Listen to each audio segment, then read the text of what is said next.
Hello everyone, how are you doing? Today we will be talking about the legal and ethical steps that yields to the productivity every entrepreneur and the startup desires. But before we start on the formal event, let me start by thanking MHRD's Innovation Cell, which is a part of Government of India, Institutions Innovation Council, and also AICTE for giving me this opportunity to do this event with all of you today. And of course, CPAM, who recommended me probably to AICTE for conducting this event. Before we start in, a brief introduction about me. I am Harit Mohan. I'm CEO and founder of Signicent. Signicent is a patent research company located in Mohali in India and Delaware in the United States. The company started off in 2012 and we've been into 7 years doing patent researches and a lot of patent filing activities across the globe. So today's agenda, we would be talking about the startups. We will be talking about the IPR stuff. We will be talking about a lot of entrepreneurship stuff. So let's get rolling. And on the left-hand side of my screen, you will be seeing. Let's start with startups first of all. So when you start with a company, the major thing that you would require is how do I find an idea? So I've been mentoring a lot of startups personally, and what I've always faced is from the startups, they do not know how to make a startup, how to find an idea first to make a startup. So all these are the key problems that anybody who is willing to go into the entrepreneurship part would face. So with my experience, these are the 5 things. Of course, there could be many more. It all starts with observation. Let's start with a very basic example here. So let's assume that you want to charge your mobile phone, and you want to charge your mobile phone, and there is no table around. So what do we often do? We try and balance the mobile phone over the top of the charger, and what happens when it vibrates? Yes, it falls down. So then there could be some solution towards it that we think should be there, that we could focus on, or that we could try and utilize in the terms of innovation. And if that innovation is also possible to be used by masses, that's the startup idea. So the basic learning is we need to observe the problems that are around us, that are always there around us, and we need to start finding some very good solutions to solve those problems. A lot of people also surf a lot. They kind of read a lot. They become expert in some area when they start reading about around a problem for a few weeks, couple of months, and then they start realizing what is available, what is not available. In IP terms, that's called as prior art. So prior art is anything that is existing to solve a particular problem. And then your challenge as an entrepreneur is to find something even more innovative. So we'll be talking more about that in our sessions today. Some people are very fond of reading books, so there are a lot of people who have said that book reading is possibly something where you can get an ideas as well from. Writing journals, you should observe what you do. You should write, take notes. Sometimes it happens, of course, often with me. I get some idea at the night when I'm about to go to bed, and by the morning, I get up, bang, the ideas are gone. So you need to be very sure. So I personally keep a notepad in my mobile phone where I keep writing the ideas that I get, because who knows, that could be $1 million idea and they will be gone like that before you could document it somewhere. What I've also learned in my 12 years of entrepreneurship journey is you should socialize a lot. I mean, should talk to a lot of people from the same business areas, from the different business areas. Try and imbibe how they have solved a certain problem and how they are finding towards it. So, going further, once you have an idea, which is of course sometimes difficult task, uh, I have taken a lot of sessions with young entrepreneurs, and this is what I often tell to them, that idea creation could be easily plotted on the terms of quality that an idea has when you're thinking to solve a problem, and the time it needs to generate such a good idea. So how it starts is like this. So when we start thinking, let's take an example. let's say I want to plan after this lockdown is over, I want to plan my vacation. What's the first place I want to go? So the minute you start talking with your friends, with your family, the most obvious things start coming up. So I'm in Chandigarh right now. So for us, for example, Shimla is very nearby. It's like 4 hours from here. So the minute I say something like where should we go, my family would say let's go to Shimla. So that's of course the relevant idea. It took less time to come up, but no, I have visited there multiple times. So does my family. And then we kind of hit a bottom where we are more time is being spent and we are not able to find a good location. And some ideas are coming, some of us are kind of declining it, and the things and the thoughts go over for some time. Sometimes we give up, sometimes the discussion rolls over. Gradually what happens is after spending some time you get something more novel. Of course it may not be as relevant as it seems, like the Shimla example, but this could be a small town in the foothills of Himalayas where which is less explored.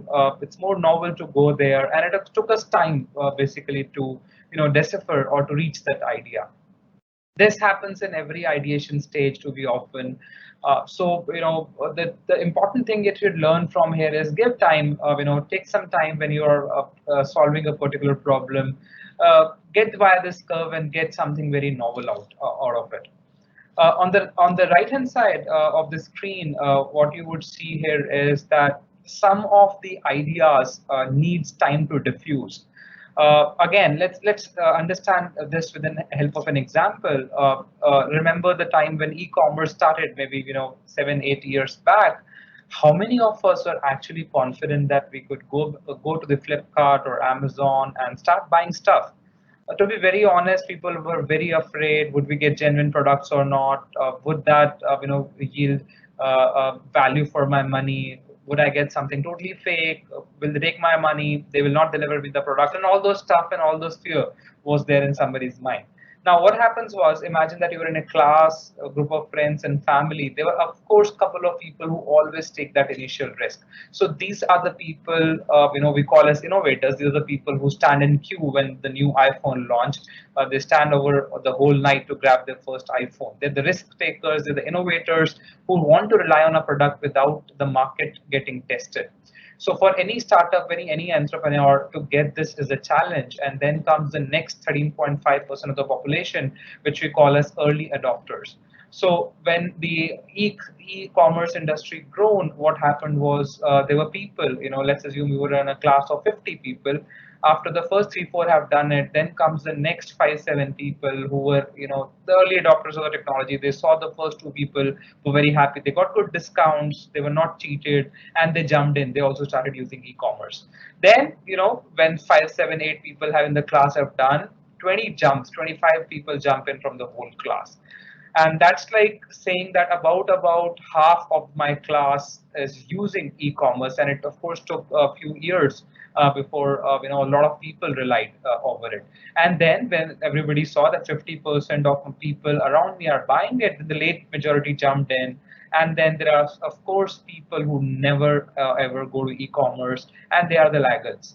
We call them as laggards. So this is how the law of diffusion of innovation happens. This is how, if you are doing some startups, if you are finding the solution and want to sell it, it has to go to the same diffusion curve, and that's how it would go about it. And then there is important key thing that I would also like to share with you. If we kind of value the impact versus the time that is there to find an idea or to get an idea into the market, how should we go about it? So what we do is there are low to high impact idea, and once again everything, time is money in business. So there is low to high amount of time that is going into it. So if, for example, if I am getting something which has low impact on my business, and the time of course is taking less, that is not of my priority. If the impact is low, if the idea quality is not that good, and you think it is going to take you several months or maybe years to develop it, no, this is not the right time. You can go out of cash much before a low impact idea of yours could even come to the market. So you should, of course, diffuse such ideas as an entrepreneur. Then there are, of course, ideas which are high impact factor, but of course, time is gonna be also high.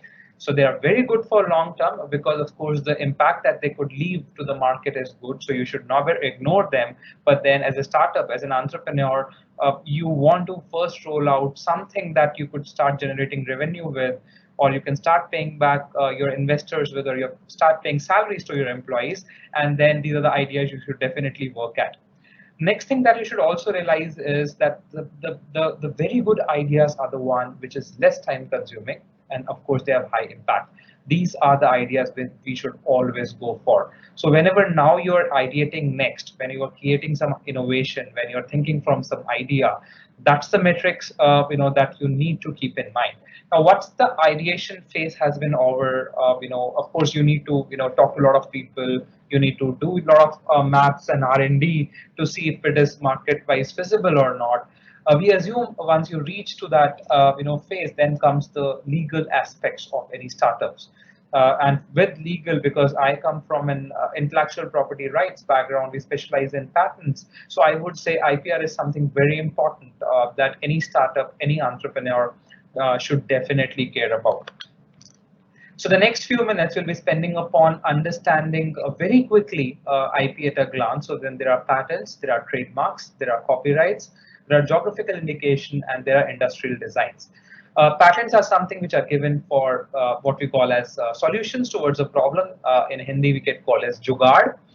Trademarks are something that makes you represent some of your brand, some of your logo. For example, you would see the Signicent logo right here on the top of the slide, which is basically trademark of Signicent.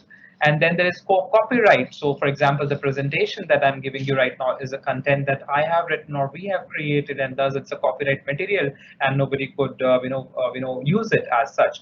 Copyright could also cover very quickly poetry, if there are some shires in the audience today, if there are painters, people who draw, people who write blogs for something, all that comes under copyright because they are content. Geographical indication is something that is given to a geography. For example, we could talk about Kolhapuri chappal, we could talk about Amritsari naan, and we could talk about any Assam tea, for example. They are all geographical indication. People would like, to associate a certain part of geography with the products that they are famous for. Of course, from the areas that you are belonging to today, would have some geographical indication too. And then there are industrial designs. They're basically the ornamental designs. So for example, if today you are using a mobile phone or your laptop to watch my session, so the design of that would be falling under designs. However, the technology behind it would go under patents. Now let's try and quickly do a very quick exercise to gather it. And of course, at your place, as I'll take a pause before I show you the answers of the next screen, and probably you can take this quiz to see if you get the concept. So let's start guessing here. What's the first thing that you see on the screen is about? So first thing is trademarks. So this is a logo. We are talking about a company's brand value. And if I also say the phrase "I am loving it," what brand does you associate it with? You would say McDonald's, because the phrase it also related to the branding of that company. So phrases, logos, even the tunes like "Har ek friend zaruri hota hai," Britannia, Sting, Ting, Tinning. All these tunes are also basically trademarked because they associated themselves with certain products or brands behind them. So this on this screen right now is a camera design which we are using for maybe shooting today's video also. So what's this camera design about? So this camera design is basically falling under, if you look at the design aspect, it will fall under industrial design. But if you talk about the entire technology, the arrangement of lenses and things like that, it would fall under patents. Next, 5 point someone, this is a book. So books fall under, yes, copyrights. And then last, if we talk about the secret formulas, they would fall under trade secrets, because nobody knows as of now exactly what Coca-Cola use in their composition. Another way of remembering a secret formula could be, let's say, the KFC's recipe that makes chicken so delicious for them. Next in line, we could also talk about, let's assume this is a mustache device, which somebody uses this device to kind of sharpen the mustache. So which is this device? So of course, this would also fall under the patents area. And next, if we talk about this painting, and the painting is once again content, so and this will fall under copyrights. Next, we have phone. This would fall under patents or designs if you're talking about patent designs. And this logo would go under trademark. So as we pause in a little here to help you digest, so we talk about patents, trademarks, copyrights, geographical indication as the key IPR rights that you could own for the startups or the things that you're creating. So before we move to the next section, this is, for example, design patent. Do you remember? Yes, it's a Tesla's logo, and this is trademark. Then you talk about chappals, this come under geographical indication, and then we have the mouse designs, that would also fall under the mouse designs, patterns of the technology behind it. And so now the next and the key question that we want to face is why, safeguard the IP? Why do you need to safeguard the IP? So there are multiple reasons you would like to, safeguard your IP.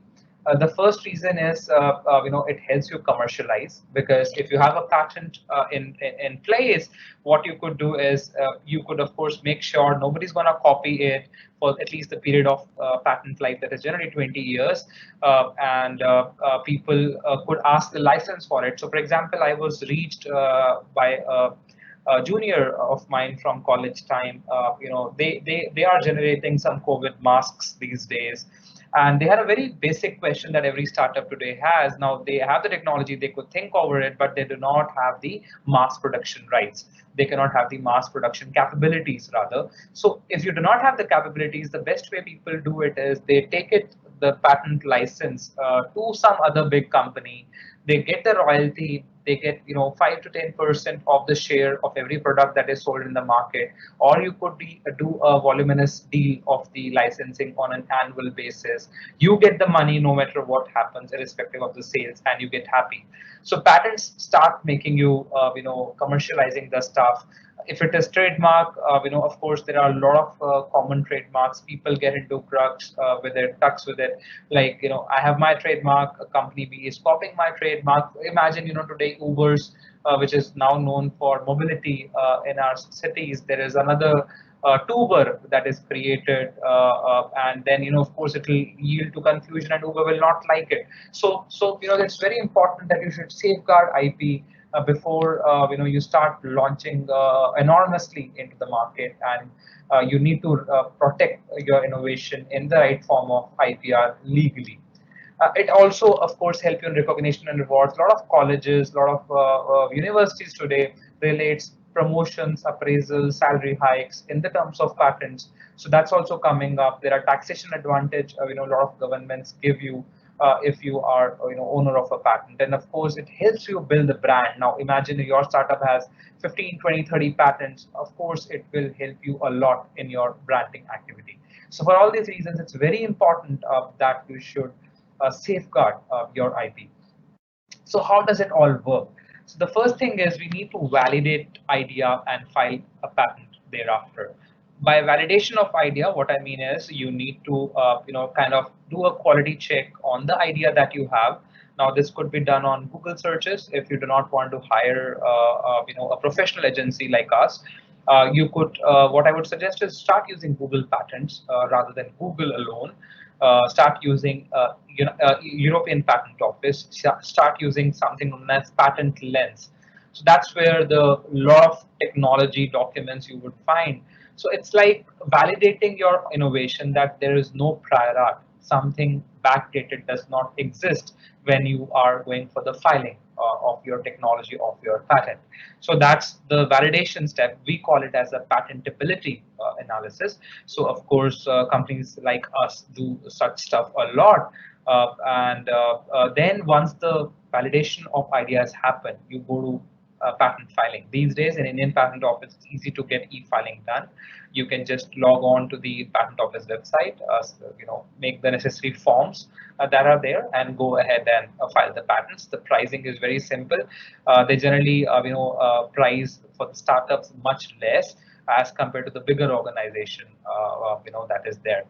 In the terms of pricing, you can get your filing done via a professional company at less than about 10,000. Of course, drafting is something today which is tricky. That could go into a few thousands more because you're going to draft via a patent attorney who understands the technology and the technical and the legal aspects behind it. So that's the recommendation that I have with the startup, because you do not want to risk with a loose patent when you go to the market. 3 years later, this is something that is going to save you. And then you have to, the patents would get published. This could take a year and a half to get it done. And then once it is published, it's all in government's hand, by the way. No private organization controls that. And then it is granted. And this could take anywhere between 2 to 3 years to get a patent grant. But can I start manufacturing my product already? Yes, you could. Ideally, once you have filed a patent, you can start manufacturing or marketing your product very quickly. And then, of course, a lot of companies write patent pending terms. A patent pending terms does not give legal rights somehow, but it does kind of alert your competition that, do not copy my patent tomorrow when it gets granted. Anyhow, you may have to either take license from me or you need to stop the same thing. And of course, you could sometimes ask for damages done as well. Then it comes to valuation. Of course, once it is granted, sometimes people want to license it, and the major question people ask is, what's the dollar value or what's the rupee value of my patent? So that's a 20, 30, 40 page of paper a patent is, but it could have crores in value if you want to do it right. And that's what we will be also talking about this presentation, how to, before taking commercialization via licensing route, you need to value the technology that you're working upon. And there is no fixed algorithm, but of course, we have some proprietary codes written, algorithms written by which we do commercialize technologies, and we give you the approximate value based on the algo that we follow. So let's then quickly jump to the market research part. So that's another very important thing any inventor, any entrepreneur should do. Where should I market in, and what's my importance? So there are 6 important steps. First, define your objective, what you want to market, what's the USP or the unique selling product, unique selling pointers for your unique selling propositions for your product. For your product that you want to launch in the market. Then you need to determine the research design.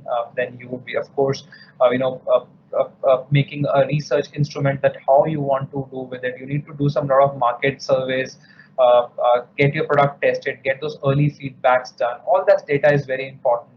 And then once that is done, you keep on analyzing that data, and then of course you visualize and communicate the findings. So that's how you need to do very cleverly research on any product that you're going to launch in market. Let me also tell you, and this is from a practical perspective, what I've seen is a lot of startups, keep putting time. A lot of entrepreneurs, they want to have the perfection in their product when they want to launch it for the first time. Well, yes, some may say, perfection is good for the product, but then it's time consuming. If you want to, keep investing your time and efforts and of course money for achieving towards 100% precision that the way you want it, mind you, you're losing time out of the market. What is recommended from my side is, once you are 85, 90% ready, of course there could be some bugs, some things that that could be there, and if those bugs or those improvisation are not critical for the functioning of your product, they are add-ons, they are improvements, they can help somebody even better. So these 10-15% of improvisations I think could wait. What could happen is, when the product goes into the market, there could be feedback coming from your consumers. So you should always keep the scope for the time for such consumers to react to your product, and that should be iteratively taken back into your product, and they should be put into your product once you are approaching it. And companies does that. In websites, you get version 1, version 2, version 3. In products, you get every few months companies revise their product. So it keeps going on. So when you're conducting market-based approaches, there are two approaches: the primary and the secondary one. Secondary one, to be very honest, is very simple to begin with. Anybody can do it. It requires you to go on a market research website. Google is a good starting point. Look for what is available about your competition.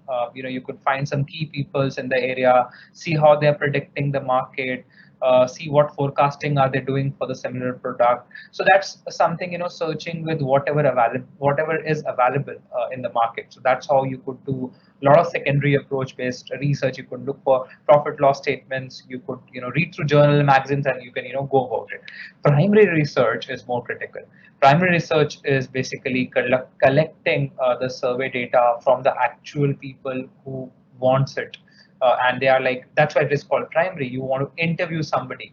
LinkedIn, for example, is a good resource. If you find something very good, go to LinkedIn, connect with the, let's say, your peer in Europe, US, or India. Ask them questions. People are generous these days, especially in lockdown. They are, kind of helpful, and they are going to reply to you. So I would suggest that go ahead, get as much primary approach market research done for your startup as possible before you launch it. Then coming to the next, important aspect, the valuation of IP. Now that's the holy grail today. Now I have a technology. I have, my startup is working upon it.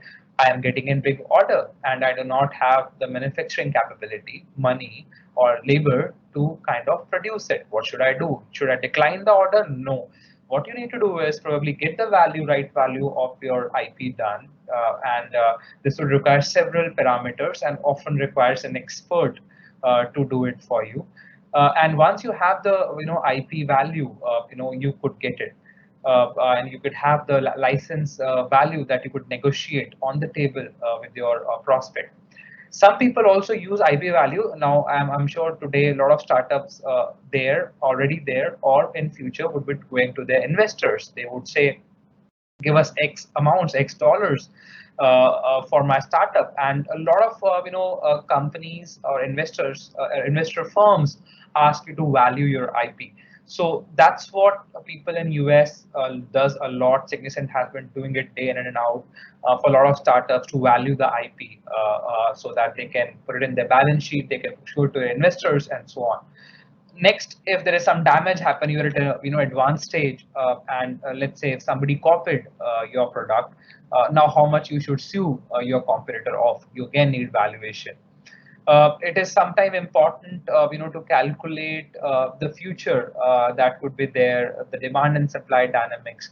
So there are a lot of objectives IP valuation, do us. So how could I do it? So there are two basic ways, when we'll quickly, go through it. There is a quantitative way of doing it, and there is a qualitative way of doing it.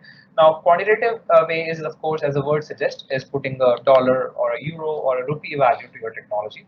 Qualitative way of doing it is to kind of understand that how strong is my IP is. It relies on a lot of factors like legal strength of the patents, how much life my patent is left with, uh, is my competitor citing or using my patent to advance his technology, and so on and so forth. So that's the qualitative way of doing it. And do you ask me which is important? Both of them are important, because one is telling you the actual value which you would sit on your table with, and the other is telling you about the quality of the technology that you're working in. So let's take the instruments that are there for each of them. Let's start with qualitative analysis. So one, you kind of understand the qualitative analysis. From here, we're talking about a little advanced step. I'm assuming here that you know the patents, but I'll still try and make it as easy as I can for my audience. So legal status analysis would mean, for example, a patent that is there. Let's say if I have a claim, if I am claiming, for example, let's say the chair that probably I'm sitting today and taking this session on. So anybody who's trying to make that chair at his workshop, is he actually allowed to do that? When you drafted a patent, did you make it too broad as a claim or too narrow as a claim. If you restrict your findings in a patent in a very narrow way, you're leaving a lot of white space for others to come in and poach your market.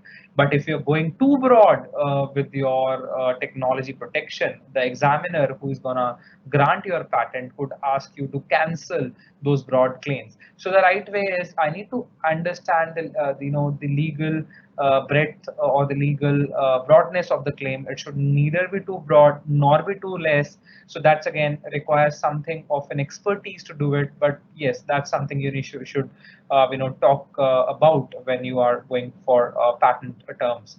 And then you should also take care of the status of the patent, especially if you're buying or selling IP.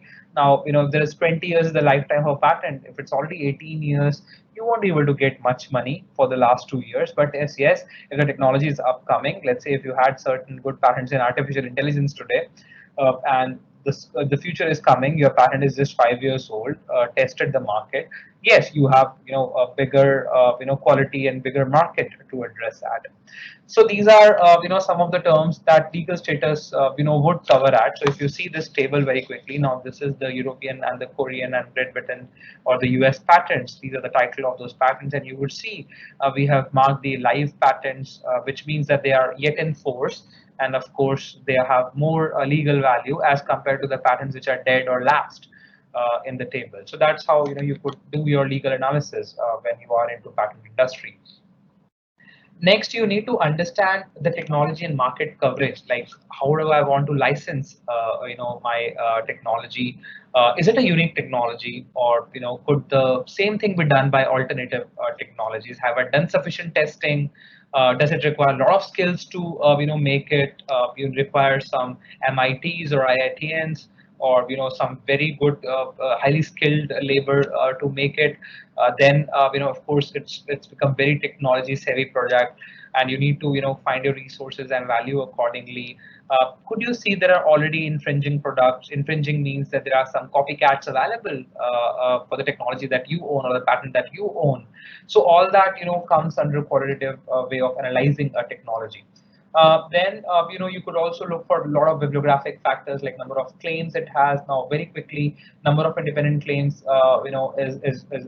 is a good sign in a way that if your patents have a lot of claims and the broad ones get cancelled, you still have narrower scopes available and the patents may still be alive. But then if there are too many narrow claims, it would dilute down the value of your patent. Then some people say number of words that are there in the dependent claim. So if you want to narrow, say, a technology, I would put more words in it, which by mean if I want to, protect a chair that I'm sitting in. If I'm putting too many restrictions, chair has to be made of plastic. It should have a bag. The inclination angle of my back is only 30 degrees. That's like, putting too many restrictions as compared to a patent, which says it's very broad in nature and it covers all the type of claims. So that's how what qualitative analysis is all about. And there are about citations. Now, if you, for example, wrote a research article, or let's assume that let's take it today on Facebook, Instagram, you put a good message picture, and people do a lot of sharing on social networking of your post. That's like forward citation. So you feel good if a lot of people are sharing your post. Likewise, if a lot of people are citing your patents when it is out in the market, that's good for a patent.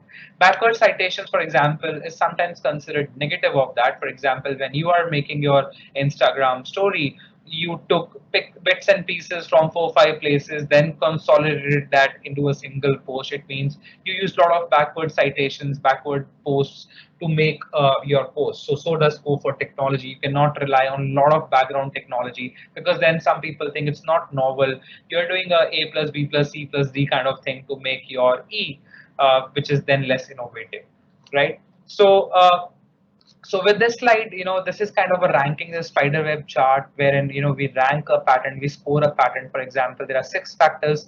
Each factors is 5 points each, and you would see we have scored it on a certain ground. So this particular patent scores 22 of 30, which is decent score, to go ahead with.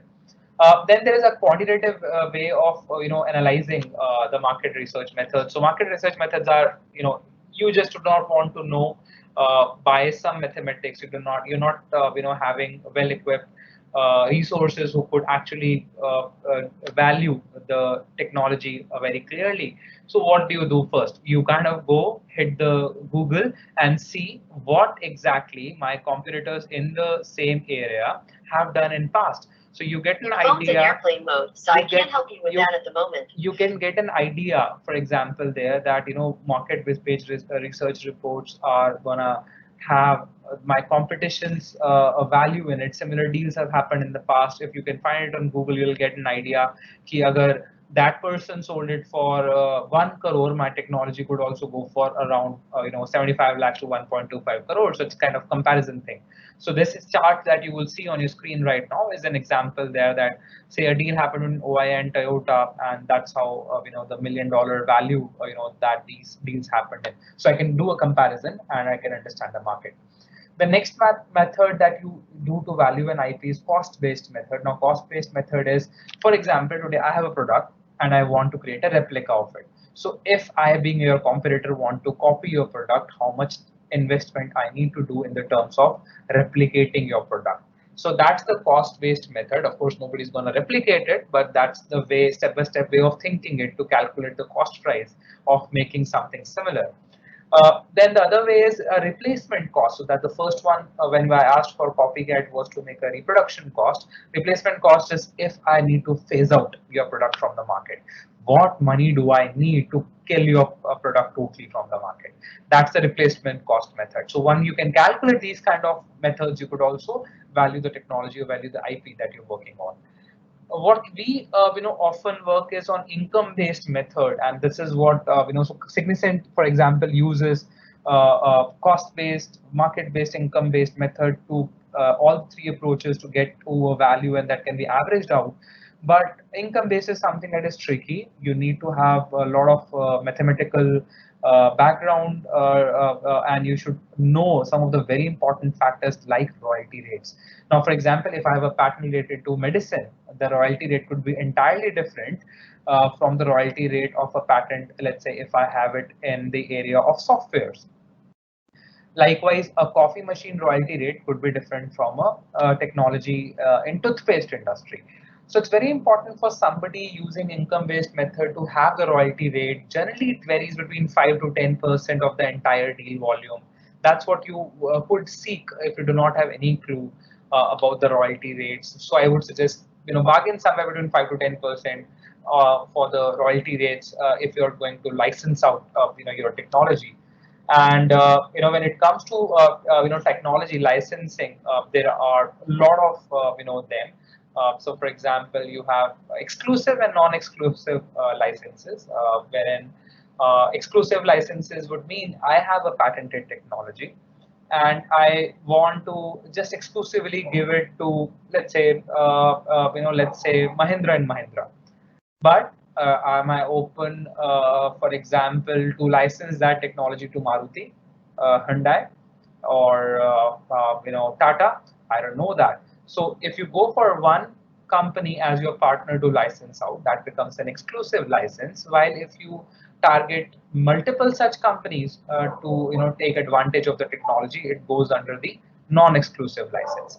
So what about royalty rates then? Of course, if you're going to do exclusively to one person, what would you charge? Of course, you would charge more to that person because he's the only one, who is going to, pay for it. And non-exclusive license would be the one. Since I'm going to, give it to multiple people. Of course, I can lower down my royalty rates a little because I'm going to collect it from multiple companies. So, assuming you're still with me, and in the last few minutes of our talk, let's talk about compulsory licensing. Compulsory licensing happens in a situation like this, like in the case of COVID-19. Let's assume there is some company that gets a technology patent. Government may ask for the welfare or for the saving a lot of lives in India to have a compulsory license where they could ask a company that guys you cannot manufacture and make the supply to lot of demand of COVID-19 vaccines. So we need to compulsory license it at a fair royalty rate to a lot of companies. So, but you will still get the money, but you have to make sure that you need to maybe give it to your competitors also at a percentage rate to make sure that people are healthy, because that's where it could get to. Cross licensing happens in an area wherein I have certain technology, you have certain technology. Let's shake hand, exchange technologies amongst each other for the betterment of a product. So this happens a lot. For example, if A company is doing good in processors, B company is doing good in, let's say, image processing, they could give out some patents of processing technology, and B company could give out some patents on on image processing, and they kind of cross license, kind of barter system there. Carrot licensing and stick licensing is very important for you to understand. Now, carrot licensing is something that let's assume I have a technology, but there's an existing product available, but I know my carrot licensing patent is going to add value to the product that is already there in the market. For example, let's take that we all paint. Now in paint, how many of you have painted their homes, or if not painted their homes, at least been in the freshly painted room? Do you feel that pungent smell? Do you feel irritated with that smell? I mean, I do. So what happens is, now there is a paint industry which has patents on the paint composition, but you have a very specific uh, technology that may be an additive and composition that, if added to the paint, can kill down the fumes or the pungent smell that is out there in the paints. So what you could do is you go ahead and tell, for example, the paint company that if you take my license for a very specific technology that I own, you could add value to your existing product. It's going to increase the sales of your product. So that's where we are talking about carrot licensing. You give a carrot and ask the bunny to take it from you so that he feels good. Now, stick licensing is something where you have the stick in hand, like police these days in coronaviruses. So they take the stick and make you do things, or make us do things. So stick licensing would mean that I know that for the technology that I own, that I have a patent on, there are companies that are copying my product. I know I have a patent. I know I am the right owner for that technology, but then the companies are still there who are copying unlawfully, illegally my product. So I take the stick with the which is basically a patent, right, and kind of blow them off. That, guys, either take the royalty from me, or license amount from me, or stop using it, stop manufacturing it, cut it down. So that's the stick licensing part of it, where you kind of force somebody to take the license from it. So these are all the type of licenses we have discovered. So in a typical licensing agreement, what does a licensee get, and what does a licensor get? So licensee will have to have an agreement where they can have they have the patent that they want to license it out, and they would have to give the rights to make use, export, offer for sale, sell the licensed products, and then of course the person would have to give you the money for doing it. So that's the agreement that happens between the licensee and licensor, and that agreement will make sure that you earn your royalties, you get your milestone payments.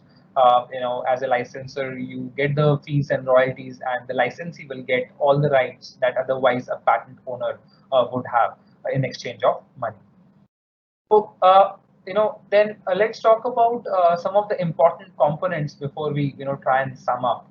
So there are fees and royalties. Then you need to take care of confidentiality. You need to definitely make sure that you have terms and terminations. You decided you want to do it for 4 years, 5 years, 10 years, the entire life cycle of the patent. You need to decide that. Then who's going to take care if there is a patent maintenance fees needed, if there's something happens, who's going to take care of the government fees, if there is an infringement happens, who get the money, and how much, who is going to take the liability if something bad happens, what kind of warrants are there, is there an insurance if something bad happens. So these are some of the advanced level important components that somebody has to make sure are there in a licensing agreement whenever you're gonna go ahead legally to give away your IP to somebody else. Uh, then towards the end, let me share with you, there are some ethical way of running a business. There always are, to be honest. Now, business sometimes a lot of people say is all about money. Well, yes, about money, it is about money, but then, of course, you could be ethical in getting that money. This may mean, personally to me, going a little slow, but then if ethics are there, integrity is there, trust me, you're going to go long term in your business. So what's the factor that you need from the ethical perspective that you should consider? One, look out for opportunities. Give away to the community. For example, if today your company could do some technology related to COVID, go away, get it done for the entrepreneurs, to the fellow entrepreneurs who can develop their technology even better. For example, what Signicent, as my company did, is we are into innovation and patent. So we gave a few working hours free of cost to people who are working. So I won't say it's 100% off, but it could be a lot of free hours of research and consultancy in COVID-19 cases. So we are giving back to the community the way we could without charging them a penny for a good amount of consultancy. And then, of course, define the core value of your organization at a very early stage. So this is going to again, stick. For example, if you know that no matter what happens, these are my core values. I'm not going to dwindle out. I'm gonna not going to sell out my core values for making some quick money. If you can decide that at an early stage, you're going to go for a very long run. Welcome healthy discussion from time to time with your staff, with your colleagues, with your partners. Ask them what is important to them. I mean, for example, I personally do that a lot with my managers in my company. Sometimes they may not like their suggestions, but then sometimes they are ethically and valid suggestions. So it's a fight between me and my feedback that I'm getting, and let the ethics win out there. And then integrate the ethics into hiring. And this could make you laugh also.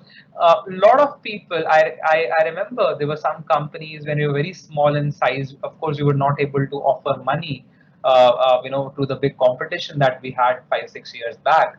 So a lot of my people were picked up in interviews in exchange of very confidential client data, the business data. So thankfully, since my ethics, my employees' ethics were clear, my company employees did not go into that hiring mode. But I pity those companies who kind of offer money to the candidates in exchange of very confidential information, trade secrets of a company. If you're an entrepreneur, I would say do not do that. Let it be a little time-consuming journey, but do not, fall trap to the such unethical modes of hiring. Next, craft something everybody could own, make something for them that everybody feels as a responsible towards it. Identify the ethical dilemmas that could come from time to time, and trust me, you will have a lot of dilemmas, when you would grow as an, entrepreneur, in your journey. So with that in mind, we cover the entire discussion that we started off today for about 45 minutes or so. And what I'm gonna end up this with is a key conclusion summary. So protect your IP, protect your technology, do a market research done, get your valuation done, get your licensing done, and that's the way going forward. And with this, I would thank you with a very interesting entrepreneurship journey that I often share. So I have a lot of videos on YouTube around it, as a resource person, as a speaker, as a mentor. But there's one story that I definitely would like to share with all, and if you have been patient enough to listen to me all this while. So when I started off this company, Signicent, 7 8 years back, what I have faced was that I used to work in nights. Right now, also, I am working at nights, but then that time was very special because you are, leaving your jobs. I quitted my job, paying, stop getting salary checks, and all. I used to work day and night to make sure Significant floats. Today we have, 80 full-time employees in India and US working, so it's all there. So what happened was that this time, I usually go to the bed late in night, 4 a.m., 5 in the morning, and used to get up, late in the noon for the next day's work. Now there are maids that used to come to help us in our homes, as multiple of your homes may be getting support from maids. So this maid is always asking my mother that why Harit is sleeping all the while. So whenever Auntie Ji I am here, what I see is that he is always sleeping. So what happened was that someday my she got like totally pissed off, and she kind of asked me that why is he always sleeping.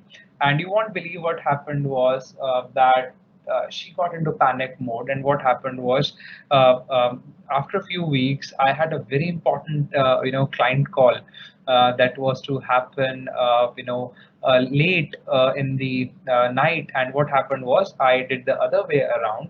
So I worked till 10-11 a.m. in the morning, because there was a late night early morning call. So I was working till 10 a.m. 11 a.m. in the morning, and I slept at 11, and I got up at 4 5 p.m. In the evening to catch up my sleep. But this maid then at that day didn't come at 9 or 10 a.m. in the morning. She came at 1 p.m. and I was still sleeping. That day she lost it, that she found me sleeping at 9 a.m. She found me sleeping at 2 p.m. in the afternoon. So she thought this guy is of no use, and he's always sleeping. And that day he kind of became my recruiter. She went down in all the homes that she used to serve as maid, kind of recommended me that भैया की job लगवा दो, अच्छे हैं, ये हैं, वो हैं.